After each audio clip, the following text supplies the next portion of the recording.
Hey guys, I'm Meteorologist Chris Tomer on this New Year's Eve, final day of 2021, and it's a big powder day. Utah, Wyoming, Colorado, northern New Mexico. Let me take you up in a little Cottonwood Canyon. This is Snowbird. Snowbird and Alta reporting 24 to 26 inches of new snow. Obviously, it's huge. And snow up in a big Cottonwood as well, snow up into the Tetons. Let me take you down into Colorado. This is Wolf Creek reporting another foot overnight. That puts your 8-day storm cycle total right now at 104 inches, 104, and I'm forecasting up to another 21 inches the rest of today, tonight, into tomorrow morning. So you're going to end this storm cycle at 9 days at 125 inches as it looks right now. Up in Crested Butte, you're working on the century mark up there. I'm forecasting another maybe one to 2 feet. You should end up at about 105 inches by tomorrow. So amazing, right? When you look at Crested Butte, when you look at the big totals and the snow water equivalent, this is a top 3 storm cycle. You have to go back to March 2019 and January 2017 to find the other 2 biggest years. So this is a pretty big one. Let me show you how this is playing out. There's our big storm right there, which was a merger. So there were 2 pieces that came together. The one nailed the Wasatch and the Tetons, the other one coming up from the south, New Mexico and Colorado. Another big low right here, another big area of energy out here. Let me just put on the storm track so you can see how all this is flowing. It's basically running up like this and then dipping down and supporting this big low through Colorado, and then it's going to move it out. But the places to watch as this storm track shifts the first week of the new year, it's going to shift to the north, and it's going to favor BC. It's going to favor the Pacific Northwest. It's going to favor Idaho, Wyoming, the Tetons, Montana, and the Banff area, and parts of British Columbia. So if you're looking for big snow first week of the new year, these are the areas right here to watch. Now, on the 4th and after, it looks like the jet will sink a little further to the south, and this curtain of snow will sink down just a little bit and hit northern Utah and the northern zones of Colorado. So that will be the shifting track of that. And again, all this storm track will take into account all this energy that's out here. So that's what I'm watching right now. Let me show you the potential position of this with the GFS, the American model here. Let me move this into Saturday morning. And the storm, the low, is sinking out of Colorado into northern New Mexico. So snow will be ending by midday in Colorado. And then the skies will clear that night. And we're headed to a very cold night with most locations below zero.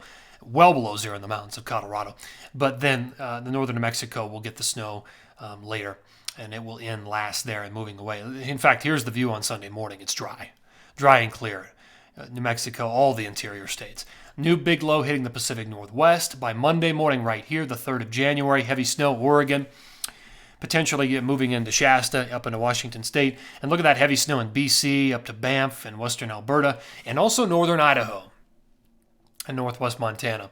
All right, Tuesday morning right here, that snow slides down into Sun Valley, Brundage, into the Tetons, and now brushing the Wasatch. And by the time, and maybe even northern Colorado into Wednesday morning. There's Wednesday morning, look at that. Actually dropping this whole thing south as a pretty good cold front into Colorado and into Wyoming and Utah. So Tuesday, Wednesday could be potential powder days in those areas. And by Thursday, it's gone. So it's already blown through. Next big low, this is Thursday morning, hitting the Pacific Northwest. So there's action in the next week, which is fantastic. It's just going to shift a little further north initially. Let's do my 2-phase snow forecast here and 2 time periods. Well, basically from all of today through the 2nd, this is additional snow, 1 to 2 feet in Colorado. You can see what I was talking about over Wolf Creek, potentially another 21 inches, another foot or more up in Crested Butte and Aspen Snowmass. Those areas have just gotten nailed. Fantastic to see. And you can already start to see the first little parts up in Whistler Blackcomb of what's going to be that shifting pattern. Here's my phase 2, the 3rd through the 9th of January. 20, 30, 40, 50, 60 inches of snow up there in Oregon and Washington. Big numbers in through BC as well. Excellent to see. Look at Schweitzer, over 2 feet. Brundage, over 3 feet. And a couple of feet there. Whitefish, Discovery, Big Sky, Bridger Bowl, 3 feet. Jackson Hole, Grand Targhee. So that's that powerful jet blowing all that energy into that area. The 3rd through the 9th.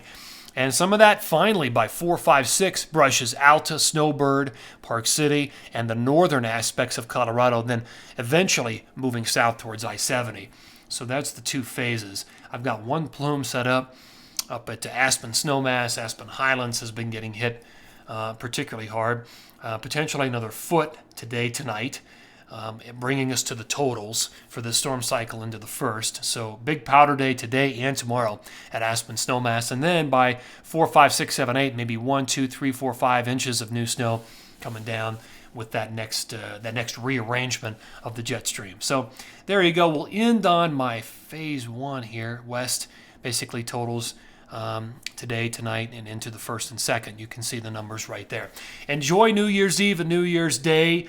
Find some big powder. Stay safe. And as always, guys, thank you for tuning in here and watching these videos. I really do appreciate it.